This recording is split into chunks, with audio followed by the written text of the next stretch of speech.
Hi everyone, it's Liam here from Rating the Races. So this is for premium members. As soon as I've recorded it, I'll send it out in an email.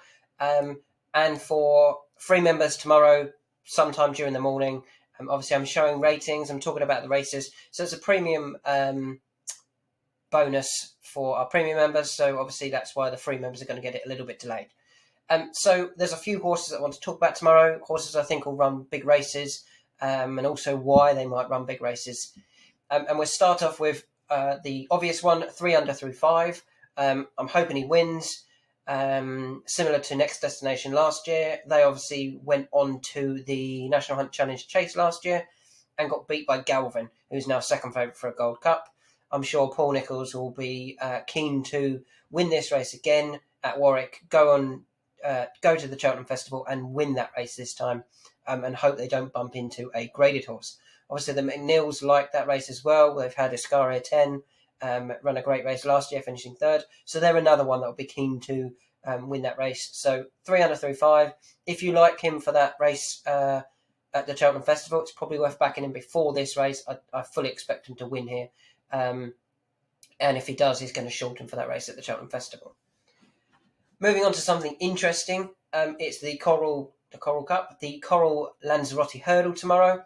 It's a good prize. It's 57,000. So horses will be trying, and there's two that I've picked out. The first one is Chitabello. I've actually advised him in my Cheltenham Festival selections for the Coral Cup. If he wins this, he might put himself too high. If he wins this and goes up £4, I wouldn't be too disappointed, because that would actually mean he would run off the same mark as when he won the County Hurdle. So they could definitely do a double. But if he wins it too comfortably, he's not guaranteed to win it, then that could actually put pay to our Coral Cup hopes. But hopefully he can win here for us tomorrow. As I said, he's £4 lower than when winning the County Hurdle. His last couple of runs, as I've mentioned in videos, have been very, very gentle rides, getting to know the horse, especially last time with the jockey. The jockey continues to take that £10 off, which I think is hugely interesting, and I do expect him to run a very, very big race tomorrow under Tristan Durrell. Second horse I want to talk about is Call Me Lord, who would run here off a mark of 144. Now, before going chasing, his hurdles form was still relatively good. It wasn't amazing, but it was quite good, and it was running in graded races. The last time he ran in a handicap was way back when he finished third in an Imperial Cup, off a mark of 160. He's actually returning to handicap company here off 144. If he's not been ruined by running him over fences, as you know, I wanted Call Me Lord in the Coral Cup, and I wanted If the Cat Fits in the Ladbroke Trophy. For some reason, they seem to switch. One who was hurdling went chasing, one who was chasing has gone hurdling, and now they look like they're switching back slowly. So Call Me Lord here, I do think can run a big race if things are okay with the horse. If he's back to, hasn't actually lost his ability, then he can go well. When he finished third at Sandown, it wasn't heavy going, so the soft conditions won't be an issue for him. So they're my two for the race, Chitabello and Call Me Lord. Moving on to the 3:15, it's got to be to Kitty's Light.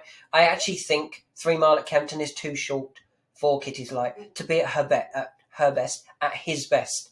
However, I don't think he'll need to be at his best to win this race. I don't think it's the strongest of races. He's down to a mark of 143, and Jack takes another £3 off because Jack's back on board. Jack obviously finished second aboard him in the Chepstow race when he went up £6. Then he finished second again in the Charlie Hall. A horse to have finished second in the Charlie Hall, albeit fortunately, still would have finished third in the Charlie Hall, to suddenly be running in a 0 to 150 handicap off 143 with Jack taking £3 off again, and not to be favourite, I think is crazy. I think it's purely the trip. But if they ride Kitty's Light prominent and actually get involved and use his stamina late on, I think he'll go very, very close here. Moving on to the 247 at Wetherby. As you know, Ballyandy is very well handicapped. At one of these times he's going to go in. This could be it. It's slightly up in trip, but it's not quite as far as last time. It's not a strong race, and I think he will run a big race with his young jockey on, Finn Lambert. If I had to pick one out of these two, though, it would be Benson. I wanted the step up in trip after he finished fourth at Sandown. I felt the step up was what he actually needed then. They went to Ascot. He didn't finish fourth at Cheltenham. He finished fourth at Sandown, sorry. He stepped up probably in class at Ascot and couldn't go with them early doors. This trip will suit. This is a much easier race. Like when he ran at Ascot, the horses were rated up to 153. Goshen was rated 153. Today, it's Ballyandy at 137, and obviously Ballyandy is maybe not 137 anymore. So he's taking on easier horses, is Benson, and I think he'll go very close here. Soft ground suits him as well. At Warwick, Flintasecra off a mark of 108 could be the best handicapped horse tomorrow, but he could also be taking on one of the best handicapped horses in Petrolhead. However, if Flintasecra settles tomorrow, he wins, in my opinion. I really believe that. When his first couple of runs, he was second in a bumper to Your Darling. Your Darling's now rated 126.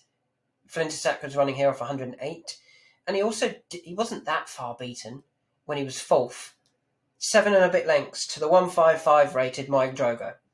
If the Windop has sorted Flintasecra out and they've managed to settle him, he goes very close here. And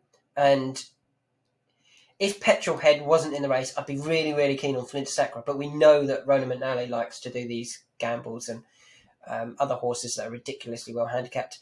But I'm happy to take him on with Flintasecra, who I think could be very, very well handicapped.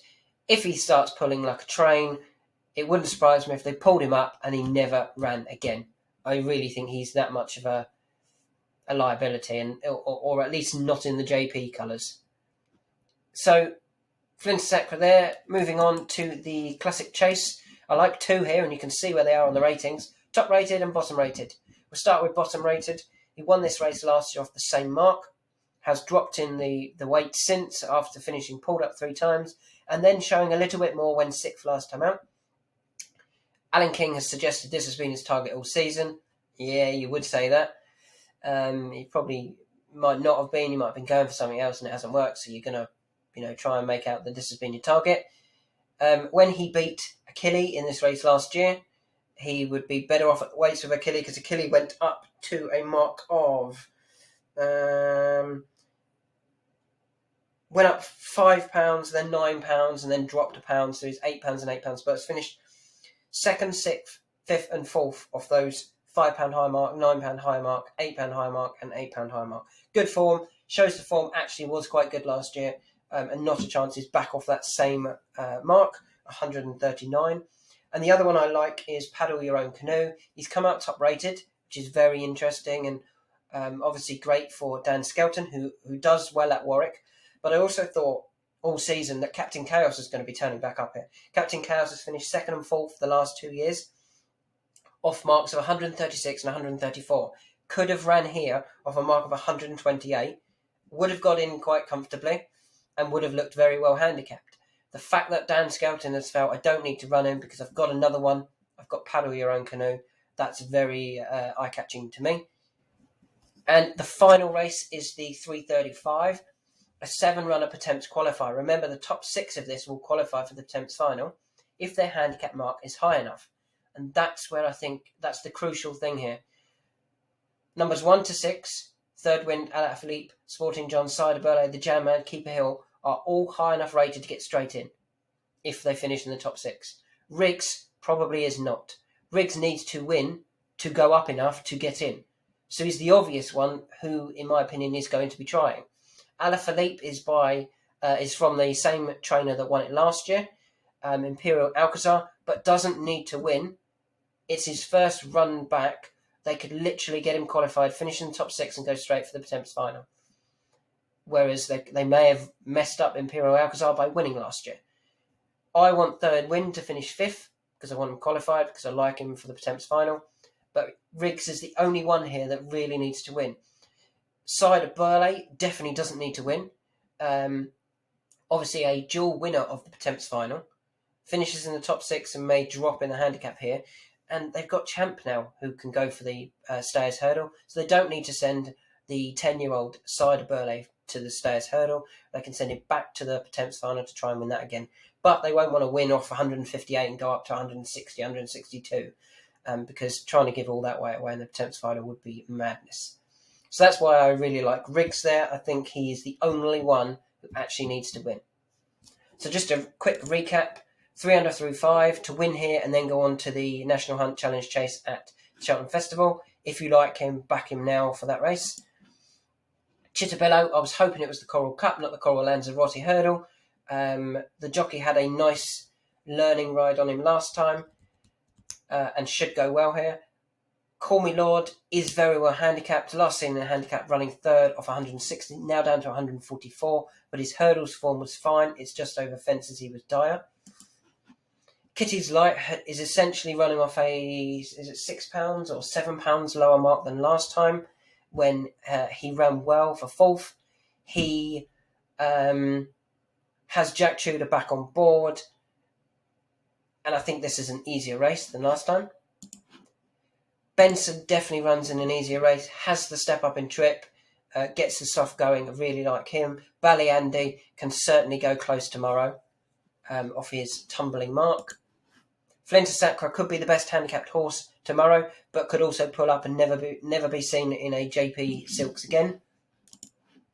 Paddle Your Own Canoe for Dan Skelton. He looked to have another one, so why is he running Paddle Your Own Canoe, who has come out top rated?